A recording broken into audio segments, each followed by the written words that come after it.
Ronda Veritas Report. Damdaming anawim at panawagan ng mga survivor ng sunog sa Quezon City at sitwasyon sa pansamantalang tulong na ipinagkaloob. Pag-uulat mula kay Nolan Ariola.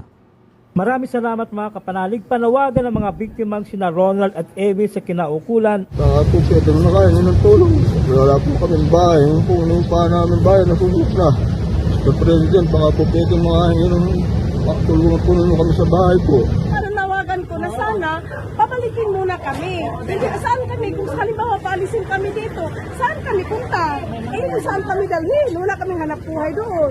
Ilukit man, naka-schedule. Pag-usapan, di ba? Kaugnay niyan ay nakipag-ugnayan ng lokal na pamahalaan sa National Housing Authority at Department of Human Settlements and Urban Development para sa pagpapatayo ng permanenteng in-city relocation ng mga nasunugan. Samantala na mahagi ng relief packs ang Philippine Charity Sweepstakes Office of PCSO sa pagtulungan sa Quezon City Government sa halos 2,000 pamilyang biktima ng sunog sa Nia Road, Barangay Piñahan.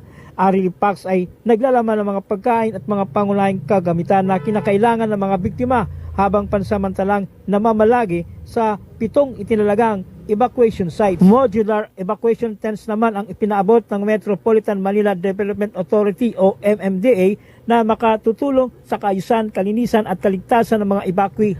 Nakisa si Mayor Joy Belmonte sa ceremonial turnover ng charity timba at modular tents mula kina PCSO General Manager Mel Robles at MMDA General Manager Nicolas Torre III. I am proposing high-rise residential units para magkasya silang lahat. But I don't know kung ano po yung proposal naman po ng national government. Mananaw na presidente, tulungan ng kahit na sino, lalo ang lahat ng Pilipino, regardless kung ano man ang sitwasyon, panahon ng sakuna, ito ang time ng pagkakaisa. Kami naman sa MMDA, sa tent, ay magpa-flagging kami sa lahat ng mga areas kasi may reklamong maraming lamok. Mga kapanalig, isa sa advokasya ng Simbahang Katolika ay ang pangalagaan at tulungan ang mga biktima ng kalamidad saan man. Para sa Veritas 846, ang radyo ng Simbahan, ako inyong kapanalig, Nolan Ariola, sumainyo ang katotohanan.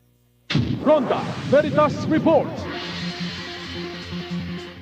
Thursday na! Overflow na!